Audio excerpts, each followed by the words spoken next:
And federal investigators are on the scene of a deadly train collision in South Carolina. 2 people died and more than 100 were injured Sunday morning after an Amtrak train slammed into an empty freight train.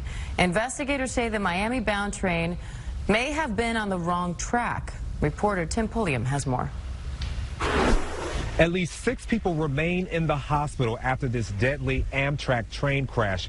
This is what we know so far. The 2 people dead are Amtrak employees. One is the conductor, the other the train's engineer. In all, 116 people were taken to the hospital, majority of them treated and released, including at least 3 children.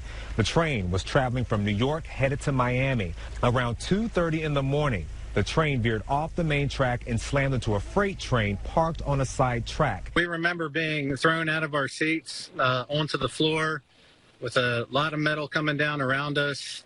We remember the lights going off, smell of smoke, and just being banged around. The first thought was I wasn't going to make it. This was the end for me. That's the way I felt.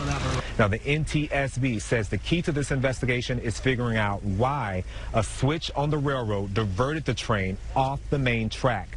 Now, federal agencies are in the early phases of this investigation. They will be collecting evidence from the scene. This seems almost unbelievable that a switch could be set to the wrong spot with an Amtrak train coming. It has happened before, and that's why the Rail Safety Improvement Act calls for positive train control. Amtrak crew members' cell phone records will be reviewed, and they will undergo drug and alcohol testing. The survivors were put on buses and taken to their final destination. I'm Tim Pulliam for ABC News, Columbia, South Carolina. All right, our thanks to Tim there. And House Democrats are expected to push